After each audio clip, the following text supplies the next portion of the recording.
अब तक आपको पता लग गया होगा, सरकार ने लिया है एक बहुत ही बड़ा स्टेप, मेजर अनाउंसमेंट करी है देश के प्राइम मिनिस्टर ने। देश को संबोधित करते हुए इन्होंने यहाँ पर यह कहा है कि जो तीनों कृषि कानून थे जिसको लेकर काफ़ी प्रोटेस्ट हो रहा था, ये तीनों कानून सरकार वापस ले रही है। इससे पहले गवर्नमेंट ने कहा था कि तीनों कानून वापस नहीं लिए जाएंगे, मगर ये मैं कहूँगा मेजर डिसीजन है। यहाँ पे आप देख पाओगे, इस पर आर्टिकल छोड़िए, जो पीएम की यहाँ पर स्टेटमेंट है, मैं चाहता हूँ ये आप सुने।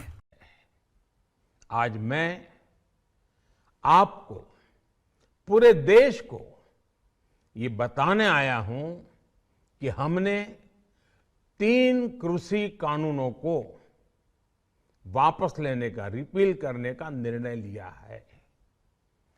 इस महीने के अंत में शुरू होने जा रहे संसद सत्र में, इसी महीने में हम तीनों कृषि कानूनों को रिपील करने की संवैधानिक प्रक्रिया को पूरा कर देंगे। Truly a massive decision. और सरकार को अब यहाँ पर लोकसभा, राज्यसभा में जो ये रिपील करने का प्रोसेस है ये चलाना पड़ेगा। ये ऐसा नहीं है कि अचानक से सरकार बस एक ऑर्डर पास करेगी और जो ये सारे लॉज हैं रिपील हो जाएंगे। याद रखिएगा, जो ये बिल है इनको लोकसभा, राज्यसभा में पास किया गया था। आपको याद होगा, लोकसभा ने इन तीनों कृषि कानूनों को पास किया था सितंबर 2020 में, राज्यसभा ने पास किया था 20 सितंबर 2020 में, और फिर प्रेसिडेंट ऑफ इंडिया ने अप्रूव किया था।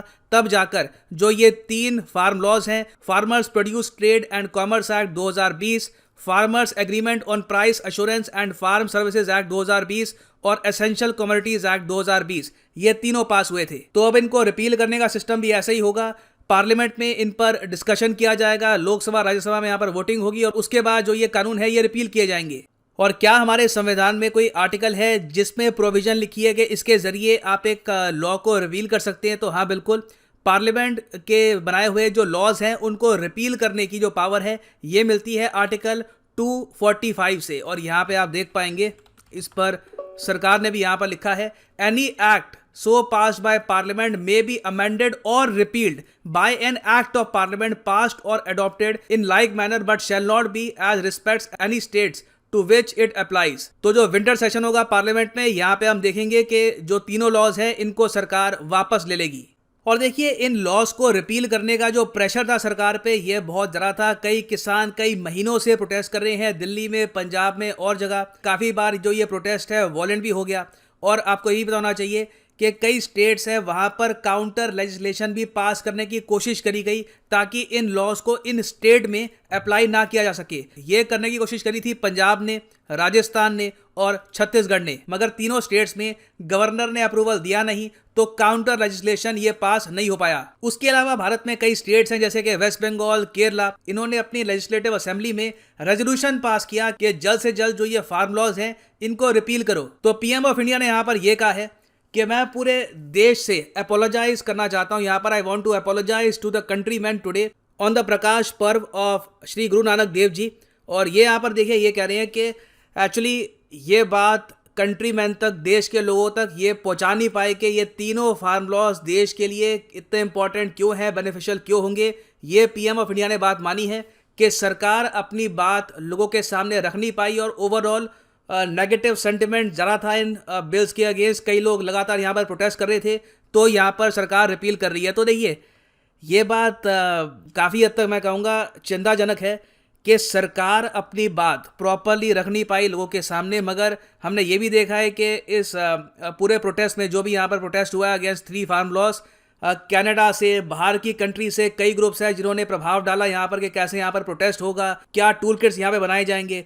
तो अगेन, जैसे अजीत डोभाल सर ने कहा था कुछ टाइम पहले कि 4th जनरेशन वॉर ये बहुत ज़्यादा इंपॉर्टेंट है और मैं यही कहूँगा कि लगातार हम इस वॉर में हारी जा रहे हैं ना। पीएम ऑफ इंडिया ने यहाँ पर एक और बात ऐड करी है कि सरकार अब कोशिश करेगी कि जो रूरल इंफ्रास्ट्रक्चर है मार्केट का, इसको हम ज़्यादा स्ट्रेंथन करें। और अभी रिसेंटली ये भी देखा गया कि सरकार ने जो MSP है, मिनिमम सपोर्ट प्राइस, ये इंक्रीज़ भी किया है।